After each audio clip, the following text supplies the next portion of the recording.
The news summary. Good evening.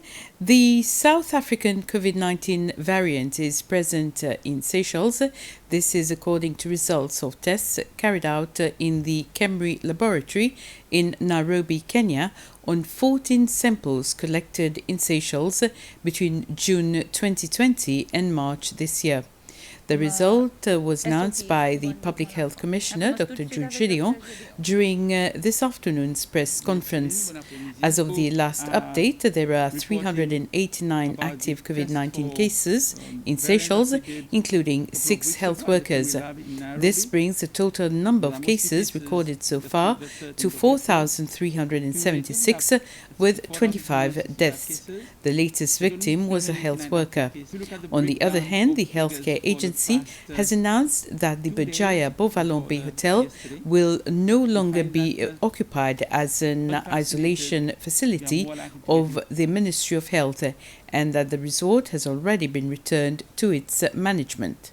Of the 30 samples sent, only 4 picked up the South African variant.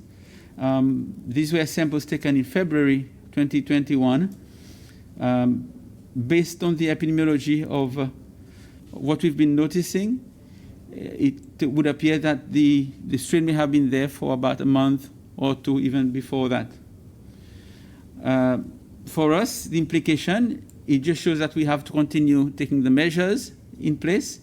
We have to remain vigilant and practice all the preventive measures that we have been preaching about and that everybody should be familiar with by now. Organizations are working hard to open back to normality. The economy needs to be reactivated, and we need to get back our normality. And the effort of everyone counts in ensuring that this is done well and that our facilities remain under control, within the control. As regards vaccination, we are quickly approaching our target of 70% coverage of the total population. We are presently at 47% of the total population. It will depend a lot on everyone who have not been vaccinated to come forward to receive the vaccine for us to achieve the desired target. But for the time being, 95% of our target population have received the first dose at least, and 66% of the target population have received both doses. It is worth reminding that the 70,000 population we are referring to here are the adult population. Meanwhile, the Ministry of Health has, since the last update of the 13th of April, detected 98 new COVID-19 cases from tests conducted on the 12th and 13th of April, and 38 new cases from tests conducted on the 13th and 14th of April. Of the cases are 5 clusters of construction workers from different companies. 12 patients were discharged today. The National Assembly has spent the last day before it goes into recess until the 10th of May to discuss amendments to the Anti-Corruption Act. The law was last amended in 2016, but it was found to lack the necessary powers to pursue corruption cases effectively and bring them to court. In his State of the Nation address earlier this year, President Ramkalawan promised to carry out reforms to strengthen the Commission. Presenting the reforms this morning, the designated minister, Jean-François Ferrari, said the amendments will ensure that the Commission will have all the powers necessary as any other law enforcement agencies to pursue corruption cases. The Commission will be headed by a commissioner, and the first person to occupy the post will be the current Chief Executive Officer.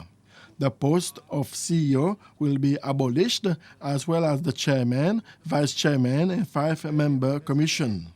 The commissioner, to be recommended to the president by the Constitutional Appointments Authority, will be able to hold the post for a maximum of 2 5-year terms. The person must then relinquish the position. The amendments to the law also spell out ways to remove a commissioner for dereliction of duty. The most recent data from the National Bureau of Statistics show that there is a reduction in the number of visitors coming to Seychelles since the beginning of the year compared to the same time last year. Most visitors are coming from Europe and Asia and on holiday in the country. According to last week's statistical bulletin from the National Bureau of Statistics, the number of visitors who came to Seychelles only last week was 2,936. This brings the total number of visitors entering the country since the beginning of the year to 12,069.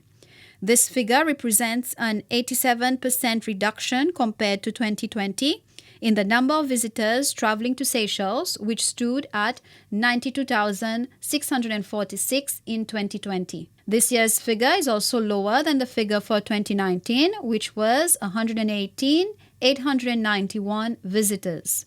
Most visitors coming to Seychelles were from Europe, from countries like Russia, and from other regions of the world, from countries like the United Arab Emirates and Israel. It is to be noted that the Statistics Bureau defines visitor as any person who comes to Seychelles but does not stay here for more than a year and does not get remunerated for work when in the country. The statistics show that most visitors came for holiday. During the whole month of June, children will have various opportunities to share their creativity and develop a better understanding of how to safeguard and protect themselves through a children's festival.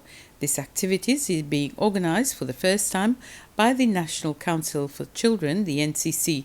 Speaking during a press conference at the NCC headquarters at Bello, the Chief Executive Officer Yasmin Umarji said through this festival, children from primary 1 to secondary 5 will be able to take part in photo, poetry and short writing competition. The Children's Festival is an occasion for us to celebrate the talents, hidden talents or overt talents of children of Seychelles, all the children of Seychelles. And it's an opportunity for them to showcase their gifts, for us to acknowledge what our children can do. That's the reason behind the festival. And it came about because we were looking at what the impact of the pandemic, and we felt for a long time children haven't been at school, they haven't been interacting with each other. Maybe we need to now acknowledge what they have learned, what skills they've developed, what have they been able to do, what can they do other than the academic, subjects.